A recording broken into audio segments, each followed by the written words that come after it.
네, 안녕하십니까. 만성통증연구소의 최명원입니다. 이 강의는 만성통증 관리를 위한 수용 전념 치료에 대한 소개 강좌입니다. 제가 만성통증 환자분들을 치료하기 위해서 정말 다양한 방법들을 쓰지 않았겠습니까?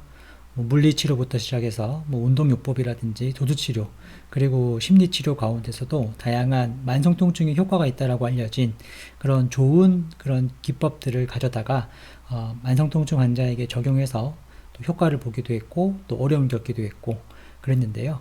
이 수용 전념 치료만큼 제가 또 가장 또 이 효과를 믿고 또 신뢰하면서 만성통증 환자들을 관리했던 치료가 또 있을까 싶어요.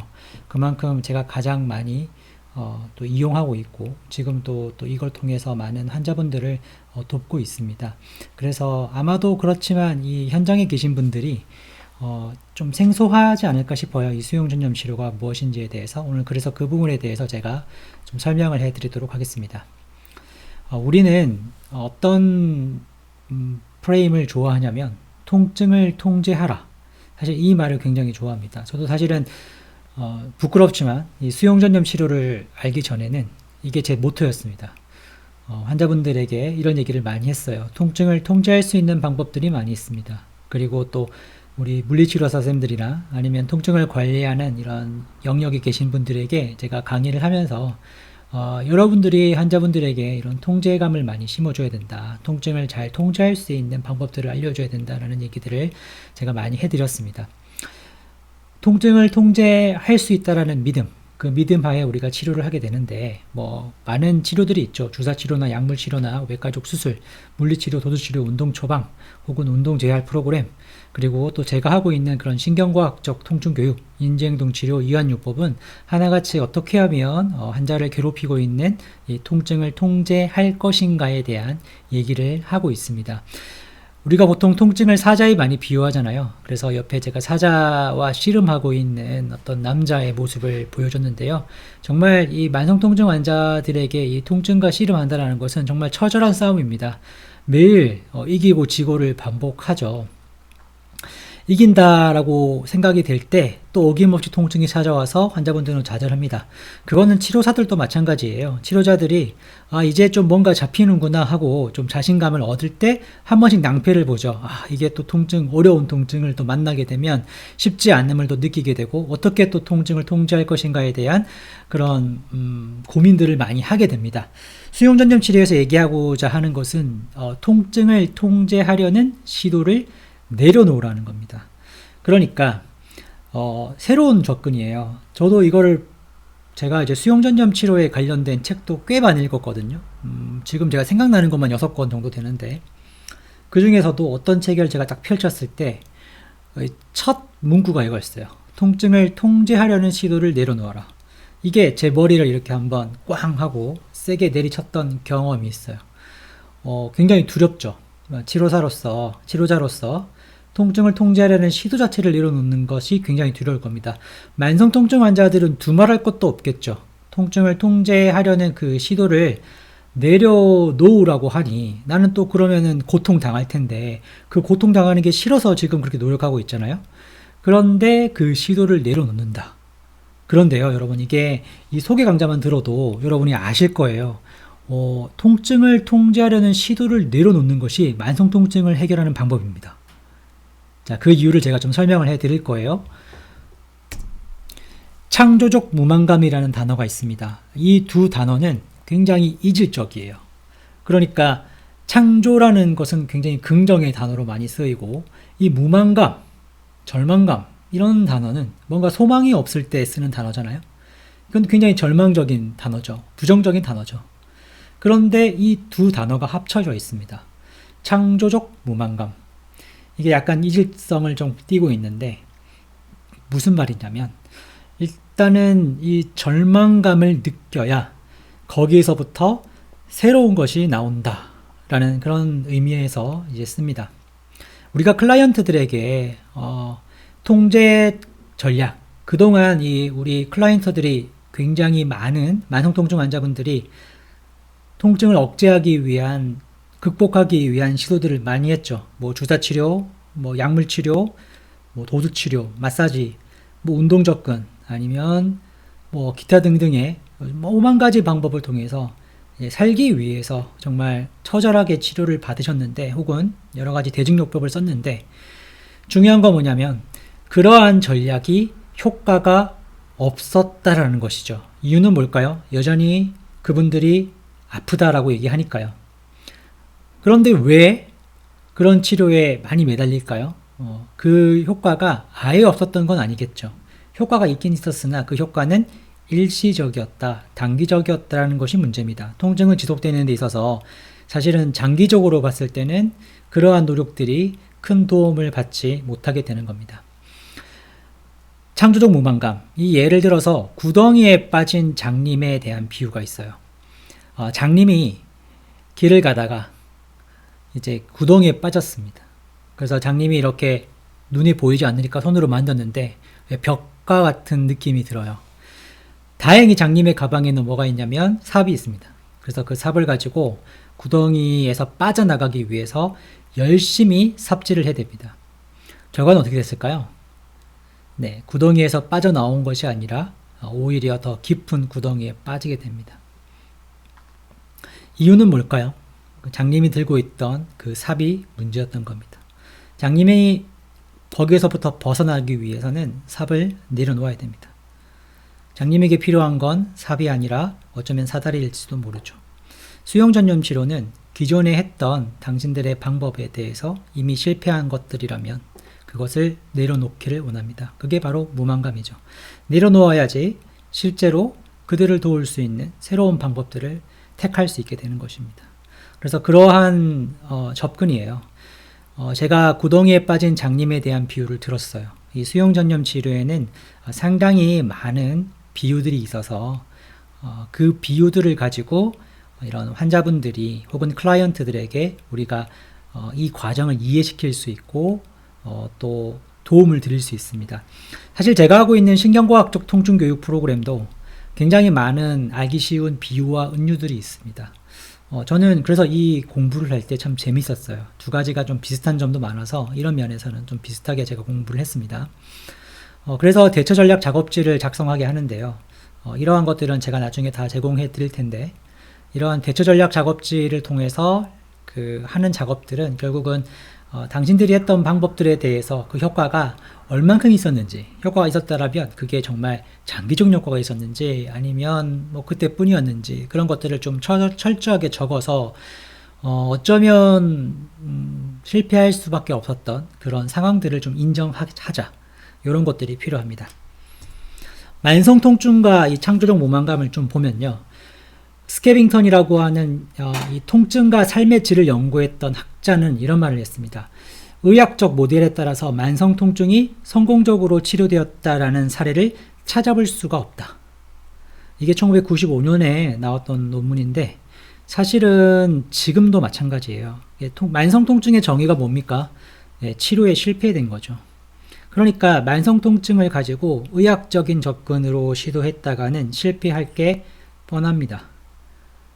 라고 제가 얘기하는 게 아니라 만성통증과 관련되어 있는 연구들이 그렇게 한결같이 얘기하고 있는 부분입니다.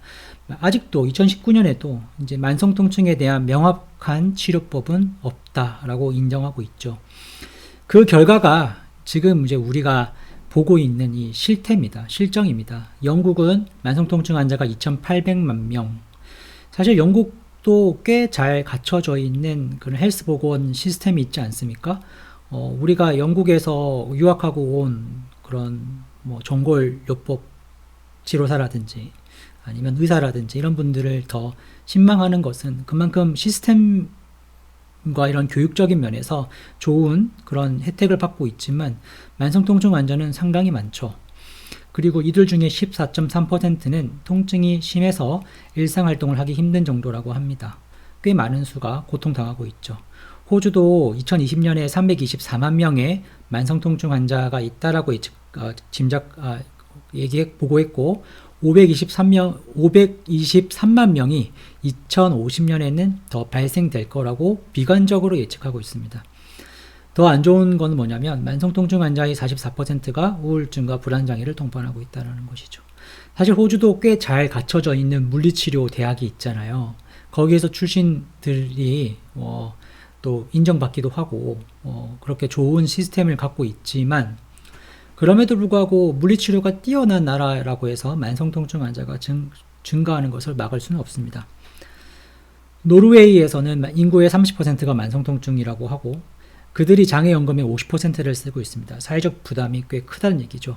캐나다도 마찬가지입니다. 인구의 20%가 만성통증 환자고 이들 중에 3분의 1은 일상활동을 하기 힘들고 평균 유병기간이 보통 만성통증은 3개월 이상 되는 통증이라고 얘기하는데 3개월이 뭡니까? 유병기간이 10년입니다. 제가 만난 분들도 뭐 12년, 20년 이렇게 통증이 지속돼 있는 분들이 많거든요. 자, 이들이 그렇게 긴 오랜 시간 동안 일상생활을 하기 힘들 정도로 아픈데 손 놓고 있었을까요? 그렇게 보지는 않아요. 그들도 할 만큼 했어요. 제가 만성통증 환자분들을 만나서 상담을 하다 보면 한 몇 회기는 진짜 그들이 했던 그 노력들에 대해서 좀 그런 부분에 그렇게 고통을 이겨내기 위해서 극복했던 부분들을 들어주는 것만으로도 시간이 모자랄 때가 있어요. 그만큼 많이 노력했습니다. 근데 이제 여기서 핵심은 뭐냐면 통증을 없애려고 하면 할수록 오히려 통증은 더 증가되었다는 거죠. 왜 그런 일이 생기는가? 자, 우리가 이제 여기 좀 어려운 복잡한 그런 글들이 막 섞여 있는데요. 보시면 만성통증 환자분들이 이제 신체 통증을 경험합니다. 자, 신체 통증을 경험하게 되면 어떤 일이 생기죠? 이걸 해결하기 위해서 치료를 받죠. 네, 한 며칠 지나서 안 나으면 병원 가잖아요. 근데 이제 통증이 만성화가 된다는 건 뭐예요? 치료를 해도 치료가 잘 되지 않아요. 그러니까 앞으로 더 안 좋아질 것 같은 그런 이제 두려움과 불안이 이제 밀려오게 되죠. 내 몸에 아직까지 발견되지 못한 그런 큰 병이 있을지도 모른다. 그런 어떤 불안을 안고 살아요. 근데 중요한 건 뭐냐면 이러한 두려움이 통증에 대한 민감도를 높입니다. 두려움이 없는 사람에 비하면 훨씬 더 민감도가 높아지기 때문에 신체 통증을 경험할 가능성은 더 높아지게 됩니다. 자, 이 두려움은 또 어떻게 서로 영향을 주고받냐면 생각과 영향을 주고받는데 반추라는 것, 그러니까 끊임없이 통증 자극에 대해서 집중하게 되고 계속 그것을 확인하려고 하고 더 통증에 대해서 잘 느끼려고 하고 또 이 과장하게 되죠. 그러니까 이 통증 감각이라는 건 하나의 감각인데 그것을 이제 확대해서 과장해서 내가 이제 이렇게 계속 있다가는 나중에는 휠체어 타고 다녀야 될지도 모른다. 이제는 나중에는 내가 일도 못하게 되고 그래서 나는 정말로 이렇게 힘든 삶을 살게 될 것이다 라는 그런 어떤 삶으로의 어떤 확장, 통증이 그런 것까지 생각하게 되죠. 다양한 시도를 했지만 실패하게 되면 될수록 무기력해집니다.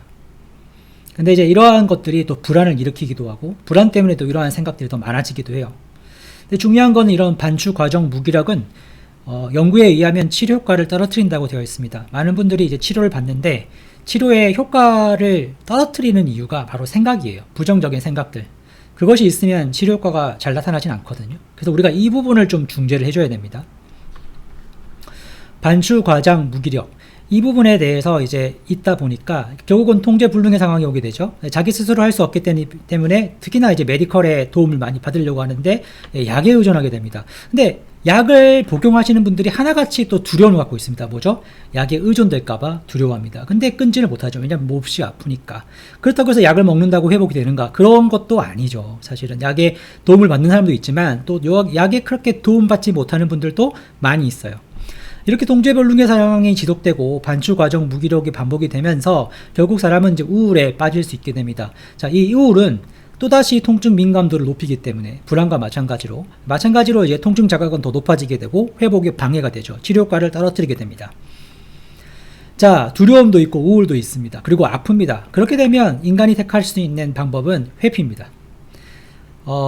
자신의 몸이 굉장히 약화되어 있고 문제가 많다라고 여기기 때문에 일단은 가능하면 몸에 자극을 줄 수 있는 행동들을 피하게 되는데 그들이 이제 누워서 다양한 정보들을 접하면서 부정적인 정보를 접하게 되고, 그러다 보면은 자연스럽게 이런 행동은 하면 안 돼. 앉는 것도 조심해야 돼. 허리 숙이는 건 가능하면 피해야 돼. 무거운 거는 들지 말자. 이렇게 되면 결국 일상 활동을 제한당하게 됩니다. 어떨 때는 이제 취미 생활을 끊기도 하고요. 그리고 어떨 때는 여기 나와 있는 것처럼 사람들과의 만남도 피하게 됩니다. 왜냐하면 밖에 나가서 누군가를 만나는 것이 겁나는 거죠. 이렇게 했다가 더 아프지는 않을까라는 걱정 때문에. 그리고 참 안타깝게도 이 만성통증과 수면장애가 굉장히 밀접하게 관련이 있습니다. 수면장애가 있는 사람들이 만성통증 환자들이 많고, 또 만성통증 환자들이 이 수면에 대한 문제를 갖고 있습니다. 그리고 자꾸만 낫지 않기 때문에 이 건강 염려증이 참 많은데요. 처음에는 단순한 통증으로 시작했다가 이게 점점점 확대되면서 또 다양한 이 건강에 대한 염려들, 질병에 대한 염려들이 좀 심해지는 것이 보게 됩니다. 결국 그 결과로서 통증이 더 집착하게 되고, 이 통증에 대한 집착은 또다시 통증에 대한 민감도와 치료 효과를 떨어뜨리는 그러한 결과를 맞게 됩니다. 그러니까 여러분들이 보셔야 될 건 뭐냐면, 우리는 단순히 통증을 그냥 신체적인 감각으로 느끼지만, 이 통증을 가지고 만성통증 환자들은 이것으로 고통을 만들어내고, 그리고 회피를 하면서 이 고통의 무게는 더 커지게 되고, 우울과 불안과 같은 이런 감정적인 조절에 대한 문제도 생기게 됩니다.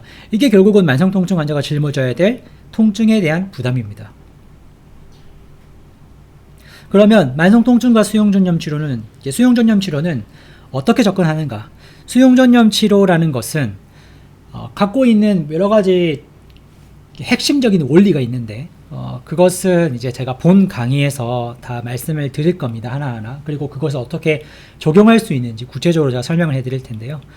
수용전염 치료는 이 심리적 고통이 부정적인 사적 경험, 이 사적 경험이라는 게 우리가 쓰지 않는 용어긴 한데요. 이게 뭐냐면 감정, 감각, 그리고 기억, 그리고 어떤 경험들, 그런 것들을 다 총칭하는 거예요. 근데 그게 부정적인 것들이죠. 부정적인 감정들, 부정적인 감각, 그리고 그게 통증이 될 수도 있고요. 그리고 과거에 경험했던 그런 부정적인 기억이라든지 어떤 행동들, 이런 것들을 다 말하는 겁니다. 보통 이제 이런 것들이 있으면 어떻게 하죠? 우리가 그것을 통제하려고 합니다. 내 감각을 통제하고, 내 이 우울한 마음을 통제하고, 이 불안을 내가 통제하고, 어쨌든 나에게 그 힘든 기억들에 대해서 내가 그걸 제가 억누르려고 하죠. 그게 이제 우리 인간의 기본적인 반응인데, 이 통제 전략에서 이제 실패하게 되면 보통은 경험 회피를 하게 되죠. 예, 안 하려고 하죠. 기억에서 피하려고 하고, 어쨌든 감정도 잘 느끼려고 하지 않는 그런 이제 감정에 대한 자각도 떨어지게 되고, 통증은 뭐 두말할 것도 없죠. 하지 않으려고 하고 아픈 행동들은. 자, 그런데 문제는 사실은 이 사적 경험이 문제가 아니라 경험 회피가 문제라고 봅니다. 수용전염 치료에서는. 그래서 이 이름에도 나와 있듯이 수용전염 치료는 이 수용이라는 것을 첫 작업으로 이제 하게 됩니다. 물론 이제 수용이라는 것이 받아들이는 거잖아요. 그러니까 뭐냐면 이 사람이 우울하면 이 우울에 대해서 받아들이고, 통증이 있으면 통증을 받아들이고, 이런 얘기죠. 자, 이게 말처럼 쉬운 일은 아닙니다. 그래서 여러분이 아마 이 지금 소개 강좌를 들으시면, 뭐야, 이게 가능해? 아니, 이게 뭐 나라도 싫을 것 같은데 이제 이런 반응이 드는 거는 너무나도 당연한 거다. 왜냐하면 우리는 기본적으로 고통을 피하려고 하기 때문에 수용하라는 거에 대해서 그 고개를 끄덕일 사람은 아마 없을 겁니다. 수용전염 치료가 그거를 하도록 도와주는 좋은 툴이 있습니다. 그래서 수용이라는 것을 위해서 해야 될 선행 작업들이 사실은 있어요. 그 작업들을 좀 하시고 나면 결국은 만성통증에 대해서 아까 얘기했듯이 계속 실패했던 그 고리에서 벗어나서 이제 수용하게 되고, 수용에 대한 목적은 결국은 가치를 부여한 행동으로 지향하는 것. 즉, 내가 내 삶을 살아가는 데 있어서 내 삶의 의미와 가치 있는 활동들을 이제 하게 됩니다. 불안해서 그걸 하고 싶지 않고, 아플까봐 피했던 것들을 하나하나씩 해 나가게 됩니다. 자, 이 수용전염 치료는 이제 어떠한 효과를 냈느냐? 만성 통증 환자에게 적용한 결과 이제 우울이 낮아졌고 일상활동 장애가 개선되었고요. 통증의 지속 시간이 감소되었습니다. 부정적인 감정도 줄어들었고 부정적인 생각도 줄어들었습니다. 그리고 신체 기능은 더 개선되었고 의료기관에 불필요하게 이렇게 치료받는 것도 많이 감소되었다라고 합니다. 제가 이제 여기 밑에다가 클린 페인과 더티 페인이라는 단어를 썼어요. 자, 우리가 생각할 때 통증은 두 가지가 있습니다. 깨끗한 통증과 더러운 통증이 있습니다. 이게 무슨 말이냐? 깨끗한 통증은요, 우리가 살아가면서 불가피하게 만나게 되는 통증입니다. 통증을 좋아할 사람은 없지만 우리가 통증을 수용해야 되는 이유는 통증이 불가피하기 때문에 그렇습니다. 우리가 통증을 없이 살아갈 수는 없습니다. 그래서 그러한 통증, 그냥 순수한 통증, 정말 그냥 감각으로서 남겨져 있는 통증, 우리가 그걸 클린 페인이라고 하죠. 더티 페인은 뭐냐면 그 통증을 만나고 싶지 않아서 자꾸 피하다 보니까 얻게 되는 통증입니다. 예를 들면 대인기피증이 있는 사람들이 있습니다. 사람들 앞에 나가서 만나서 얘기하는 게 싫어요. 괜히 자존심 상하고, 그리고 너무 내성적이라서 뭔가 내가 무슨 말만 하면 모두가 날 쳐다보는 것 같고, 그래서 만나기 싫어서 집에 있습니다. 계속 집에만 있습니다. 그러면 어떻게 될까요? 그 사람은 대인과 만나서 겪게 될 그런 불안, 그런 불편한 마음은 피할 수 있습니다. 클린 페인을 피할 수 있죠. 하지만 그가 행복할까요? 그 집안에서 결국 그는 외로움이라는 걸 경험하게 됩니다. 그게 바로 더티 페인입니다. 그는 고통당합니다. 우리는 지금 당장에 내 통증을 없애야 된다고 생각합니다. 그래서 통증을 만나기 싫으니까, 피하고 싶으니까 아프면 집에 누워있고, 그리고 웬만하면 그런 어떤 활동들을 안 하려고 하고, 취미 활동도 많이 줄이고, 그렇게 살아가죠. 그래서 클린 페인을 없앨 수 있으면 좋은데 만성 통증은 없어지지 않죠. 그러면 그거에 더해서 결국은 그가 하고 싶었던 가치 있는 활동들을 다 포기하게 되고 하지 못하게 됩니다. 근데 그것도 통증입니다. 그러니까 세상엔 두 가지 통증이 있죠. 클린 페인과 더티 페인. 근데 많은 사람들이 이 더티 페인은 잘 몰라요. 내가 안 하는 것도 통증이구나 라는 걸 잘 몰라요. 그래서 수용전념치료는 그 더티 페인을 줄여나가게 해준다. 그러면 통증의 무게가 상당히 가벼워지지 않을까요? 그리고 그 가벼워진 통증이라면 내가 기꺼이 경험할 수도 있죠. 그런 작업이 되어 있지 않는 상태에서 통증을 받아들이십시오 라고 하면 많은 분들이 저항합니다. 근데 그걸 하나하나 해나갑니다. 해나가는 방법들을 이제 제가 알려드릴 겁니다. 구체적인 방법들이 있고 또 다양한 연습과 다양한 전략들이 있습니다. 그런 것들을 하나하나씩 저랑 같이 공부를 해보시면 좋겠습니다. 신청은 헬로페인 co.kr로 들어오셔가지고 여기 만성통증연구소 홈페이지죠. 새소식에 보시면 공지가 있을 겁니다. 그 공지를 읽어보시고 그리고 신청하게 하시면 됩니다. 그래서 수용전념치료, 여러분은 그런 거 없습니까? 여러분은 고통이 없습니까? 여러분은 괴로움이 없습니까? 여러분도 있겠죠. 인간은 누구나 괴로움에서 피할 수는 없기 때문에 여러분도 갖고 있으리라 생각합니다. 이 치료 과정은 환자를 위한 것이긴 하지만 그리고 여러분에게도 상당히 도움이 될 거라고 저는 생각합니다. 왜냐하면 제가 그렇기 때문에 그렇습니다. 그러면 우리 함께 이걸 공부하면서 우리의 고통도 다뤄가고 상대의 고통도 다루는 그런 좋은 기회를 삼으시면 좋겠습니다. 네, 감사합니다.